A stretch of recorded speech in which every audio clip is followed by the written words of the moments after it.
Umum PDI Perjuangan Megawati Soekarnoputri menginstruksikan kepala daerah dari partainya untuk menunda kegiatan retret yang akan digelar di Akademi Militer di Magelang.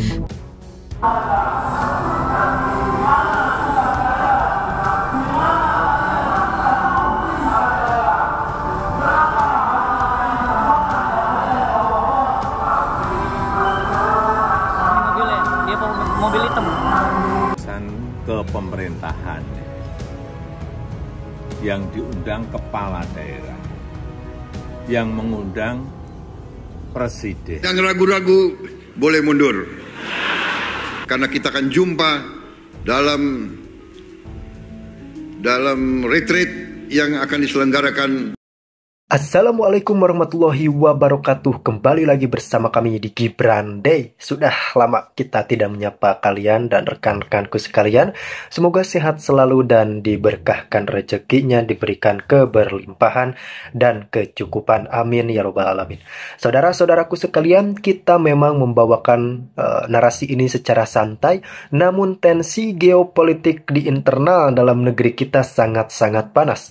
Terutama saat penahanan Hasto dilakukan, PDI Perjuangan sangat-sangat berontak dan tidak terima kenyataan bahwa sosok sentral dari partai tersebut kini sudah menjadi tahanan KPK. Dan itu merupakan sebuah konsekuensi yang harus diambil oleh saudara Hasto Kristianto atas beberapa pelanggaran yang telah diungkap oleh tim penyidik dari KPK. Kita patut mengapresiasi KPK karena telah berhasil membongkar kasus Harun Masiku, yang tentu saja kita sebut kasus Harun Masiku ini cukup licin dan sangat-sangat alot. Namun, di awal kepemimpinan Pak Presiden Prabowo Subianto, semua itu berakhir dan kita menemukan seorang tersangka baru, yakni Hasto Kristianto, yang memiliki posisi sentral di Partai PDI Perjuangan, yakni Sekretaris Jenderal sekaligus orang dekat dari Ibu Megawati Soekarnoputri. Lalu, imbas penahanan Hasto ini, kepala daerah mendapatkan getahnya, terkhusus kepada kepala-kepala daerah yang sudah dilantik dari Partai PDI Perjuangan. Tentu saja kita patut membedakan terlebih dahulu mana agenda dari partai, mana agenda dari kenegaraan. Dan rekan-rekanku serta sahabatku, bahwa kita tahu bahwa Hasto Kristianto telah ditahan dan ternyata ini berdampak panjang. Bukan kita berpikir awalnya bahwa problem akan selesai, PDIP akan menerima, namun justru tidak. PDI Perjuangan terus mengatakan bahwa ini penuh dengan isu politis dan tentu saja Hasto Kristianto menyeret nama Bapak Presiden ke-7 kita, Pak Jokowi, untuk segera diperiksa dan diadili, termasuk keluarganya. Tentu saja ada di dalamnya Pak Wapres Gibran, Bobi, Kaesang, dan lain-lain. Tentu saja ini sebuah narasi yang selalu disampaikan oleh Hasto, di mana beliau mendapatkan penyidikan dari KPK, tentu saja membawa isu-isu politis seperti ini. Apalagi Megawati Soekarnoputri mengatakan, saya sendiri yang akan datang ke KPK jika Hasto ditahan oleh KPK. Nah, sekarang Hasto sudah ditahan, kita tunggu apakah Megawati benar-benar mendatangi KPK membuktikan omongannya, atau justru Megawati tidak melakukan apa-apa. Tentunya ini hanya waktu yang bisa menjawab. Lalu bagaimana dengan tensi geopolitik di dalam negeri kita tercinta? Ya, kita tahu bahwa agenda Bapak Presiden Prabowo Subianto pada saat ini mengadakan retreat bersama kepala daerah yang telah dilantik seluruh Republik Indonesia. Bahkan kita sempat tadi melihat Bapak Gubernur NTT kemudian datang langsung ke Magelang dan beliau sangat antusias dengan agenda retreat tersebut. Kemudian ada Kang Deddy Mulyadi, Gubernur Jawa Barat, yang sangat antusias dengan kegiatan ini dan beliau juga mengikuti berita. Ternyata ketika ditanyakan, Pak ini gimana nih Kang Deddy? PDI Perjuangan mengeluarkan sebuah edaran yang mengatakan bahwa kepala daerah dari partai tersebut untuk segera membatalkan diri mengikuti retret dari Pak Presiden Prabowo Subianto. Nah, ini yang patut kita cermati rekan-rekan. Retret atau pelatihan di Akademi Militer ini sejatinya agenda kenegaraan yang dipimpin oleh Bapak Presiden Prabowo Subianto serta dikoordinir langsung oleh Kementerian Dalam Negeri, dan kita lihat tadi jalin komunikasi dengan Bapak Wamen, dan kemudian kita melihat bagaimana situasi di Partai PDI Perjuangan. Mereka mengambil sikap yang kalau saya rasa ini sikap yang sangat berlebihan. Karena penahanan Hasto tentu saja KPK memiliki dasar bukti. Perlu dicatat, tidak ada intervensi dari Pak Prabowo, dari Pak Jokowi, atau siapapun itu. Ingat, KPK lembaga yang independen yang khusus menangani kasus suap, korupsi, dan lain-lain. Kemudian kita tarik kepada acara dan agenda retret. Tentu saja ini agenda khusus dan memang bersifat agenda negara. Tentu saja tidak ada intrik parpol di sana. Kalau kata pembicara dari Partai Golkar mengatakan, sejatinya partai politik tentu saja sama dengan kita mewakafkan kader terbaik kita untuk rakyat. Tentu saja kader-kader ini harus diperuntukkan untuk berorientasinya kepada kesejahteraan dan kemajuan rakyat, serta jangan lupakan ini keselarasannya dengan pemerintah pusat. Nah, ini yang patut kita catat dalam peristiwa ini. Para kepala daerah saya rasa harus mengikuti retret yang memang ini sudah menjadi agenda dari Pak Prabowo Subianto. Bahkan Bapak Wakil Menteri mengatakan ini ada payung hukumnya. Dan tentu saja ini disebut sebagai agenda negara, bukan agenda partai politik, bukan agenda apapun itu. Jadi, sudah semestinya para kepala daerah wajib hadir.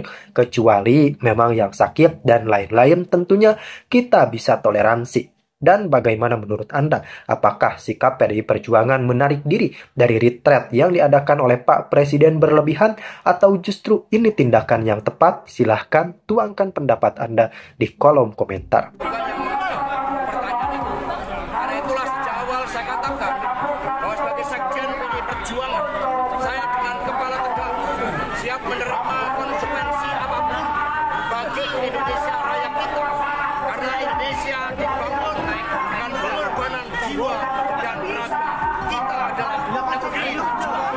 Sehingga saya tidak pernah menyesal. Saya akan terus berjuang dengan api semangat yang menyala-nyala. Semoga ini menjadi momentum bagi Komisi Pemberantasan Korupsi untuk menegakkan hukum tanpa kecuali, termasuk memeriksa keluarga Pak Jokowi. Terima kasih. Merdeka! Dan melarikan diri sampai dengan saat ini. Yang kedua, bahwa pada tanggal 6 Juni 2024, sebelum Saudara HK diperiksa sebagai saksi oleh KPK, Saudara HK memerintahkan Kusnadi untuk menenggelamkan HP yang dalam penguasaan Saudara Kusnadi agar tidak ditemukan oleh KPK, di mana terdapat substansi yang berkaitan dengan pelarian tersangka Harun Masiku yang perkaranya saat ini sedang ditangani KPK. Yang ketiga, selain itu Saudara HK mengumpulkan beberapa orang terkait dengan perkara Harun Masiku dan mengarahkan agar orang-orang tersebut pada saat nanti dipanggil oleh KPK tidak memberikan keterangan yang sebenarnya, di mana diduga tindakan tersebut bertujuan untuk merintangi serta mempersulit proses penyidikan perkara suap yang sedang berjalan. Bahwa sampai dengan saat ini penyidik telah melakukan permintaan keterangan sebanyak 53 orang saksi, 6 orang ahli, dan juga telah dilakukan kegiatan upaya paksa berupa penggeledahan di beberapa lokasi dan penyitaan dokumen, barang bukti elektronik, dan barang-barang lainnya. Guna kepentingan penyidikan terhadap tersangka HK dilakukan penahanan 2025 sampai dengan tanggal 11 Maret 2025 dan penahanan dilakukan di cabang rumah tahanan negara dari Rumah Tahanan Negara kelas 1 Jakarta Timur. terhadap perkara suap, yaitu bersama-sama dengan Harun Masiku dan kawan-kawan memberi sesuatu hadiah atau janji kepada Wahyu Setiawan selaku anggota Komisi Pemilihan Umum tahun 2017-2022 bersama-sama dengan Agustiani Tio F terkait penetapan anggota DPR RI terpilih 2019-2024 tetap dilakukan penyidik KPK pemberkasannya secara simultan. Demikian rilis yang dapat saya sampaikan. Selanjutnya nanti kita akan lakukan tanya jawab dan saya kembalikan kepada juru bicara. Silakan. Terima kasih banyak Bapak Ketua. Untuk itu kami persilahkan teman-teman jurnalis untuk bertanya seputar proses yang tadi sudah dijelaskan oleh Pak Ketua. Silakan. Iya, mau nanya dalam perkembangan kasus. Nama dan medianya ya, Mas. Saya Chandra dari Metro TV. Sebelumnya KPK pernah memeriksa salah satu politikus PDIP, Yasona Lawli. Nah, kalau nggak salah waktu itu hasil pemeriksaannya adalah dia juga terlibat dalam proses pengurusan dokumen yang dibutuhkan untuk terkait kasus Harun Masiku ini. Nah, kenapa dia tidak diproses sampai sekarang oleh KPK di proses hukum? Terus juga waktu itu ada salah satu caleg yang juga diurus sama Hasto, dia yang di Kalbar. Itu kenapa dia tidak dijadikan tersangka, tapi Harun Masiku dijadikan tersangka? Dan mungkin satu lagi, hingga kini perkembangan pencarian Harun Masiku seperti apa? Apakah masih ada jejaknya atau KPK sudah merasa dia hilang gitu? Ada lagi?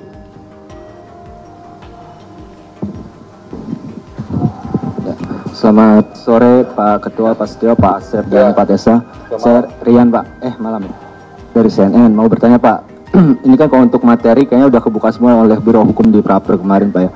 Mau bertanya aja, soalnya kan kasus dari 2020 dan perintangan penyidikan dari lama. Apakah ada pihak lain, maksudnya penyidik akan mengusut pihak lain dalam proses-proses itu Pak? Yang kedua, nama-nama lain seperti yang sudah digadah, Jan Faris segala macam, apakah nanti akan diperiksa di perkara ini apa di HM Pak?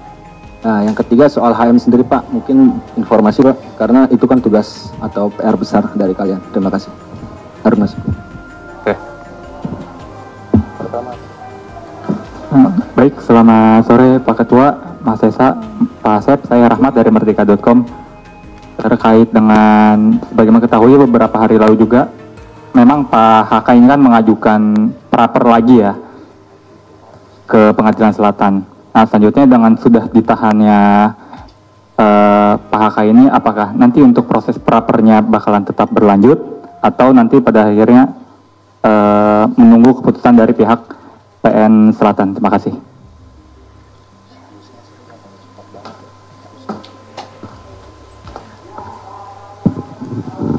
Baik, terima kasih Mas Desa, Pak Asep, dan Pak Setio. Izin saya Fadil dari Wartawan Kumparan. Mau bertanya terkait dengan kasus ini kan sejak mungkin terhitung sejak Pak Hasto ini ditetapkan sebagai tersangka, KPK terus melakukan pengusutan kasus mulai dari memeriksa sejumlah saksi terus menerus gitu, dan bahkan sampai juga memeriksa seperti Yasona Lawli dan pejabat Dirjen Imigrasi dan saksi-saksi yang mungkin pernah jadi terpidana juga di kasus Harun Masiku. Apakah memang KPK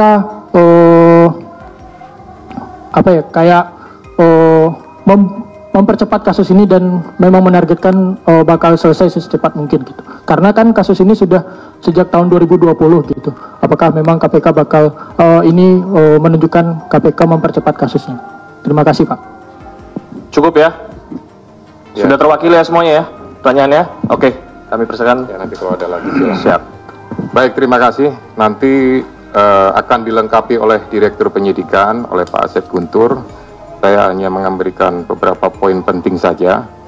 Yang pertama terkait pemeriksaan terhadap salah satu petinggi di lingkungan partai terhadap kepentingannya. Nah, ini tentu berkaitan dengan yang pertama adalah terhadap surat yang sudah dikirimkan saat itu. Ya, tentu penyidik memiliki kebutuhan untuk bisa memperjelas ya surat tersebut ditujukan untuk apa, maksudnya untuk apa, sehingga dari situ bisa menjadi sebuah rangkaian dan untuk memperjelas tentang kasus posisi yang ditangani.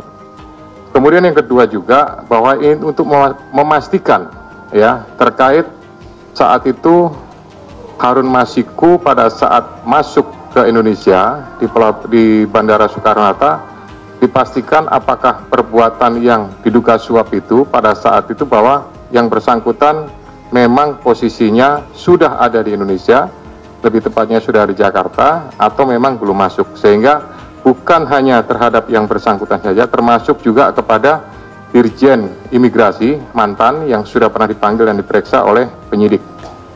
Kemudian nanti Pak Asep lengkapi ya. Kemudian masalah caleg, ya ini pastinya apakah ada keterlibatan. Kalau tidak ada keterlibatan, ya pasti tidak akan ditetapkan sebagai tersangka. Kemudian terhadap pencarian Harun Masiku sampai saat ini, ya penyidik masih berusaha secara maksimal untuk memastikan keberadaannya dan tetap berusaha untuk bisa melakukan penangkapan. Kami semuanya tentu dari KPK memohon restu, memohon dukungan dari seluruh masyarakat untuk bisa memberikan informasi manakala masyarakat mengetahui keberadaan yang bersangkutan. Kemudian terhadap beberapa nama ya untuk pengusutannya pasti ini juga kembali kepada kebutuhan penyidik. Manakala memang itu sesuai dengan apa yang dipersangkakan pasti akan dilakukan pemanggilan ya, bahkan tidak menutup kemungkinan akan adanya proses lebih lanjut ya. Kemudian berhubungan dengan masalah praper ya, praper ini adalah kewenangan dari pengadilan negeri ya untuk melakukan pemeriksaan terhadap beberapa hal yang berhubungan dengan proses penegakan hukum. Nah ini tentu apakah berlanjut dan lain-lain, yaitu keputusan dari sana.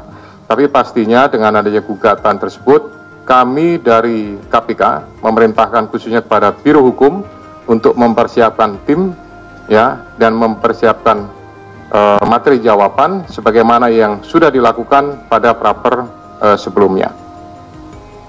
Untuk pemberkasan kita akan usahakan semaksimal mungkin ya. Manakala memang bisa diselesaikan dengan cepat, kita akan berusaha kita selesaikan dengan cepat ya. Tetapi prinsipnya adalah pemenuhan alat bukti berdasarkan keterangan saksi, kemudian keterangan juga tersangka dan barang bukti lainnya, pastinya ini akan mendukung untuk proses pemberkasannya sampai kemudian nanti diserahkan atau dilimpahkan tahap 1 kepada pihak penuntut umum. Silakan Pak Asep untuk menambahkan. Bismillahirrahmanirrahim. Assalamualaikum warahmatullahi wabarakatuh. Selamat sore dan salam sejahtera bagi kita sekalian. Yang terhormat Bapak Ketua, Pak Jubir dan rekan-rekan jurnalis yang berbahagia. Mohon izin menambahkan apa yang telah disampaikan dan telah dijelaskan oleh Bapak Ketua, hanya beberapa saja yang mungkin tadi yang caleg ya, yang belum itu caleg yang di Kalimantan Barat, saudara MAR ya, itu memang perkaranya sama ya, jadi artinya dia dengan konstruksinya dengan HM ini sama, tetapi yang MAR ini berhasil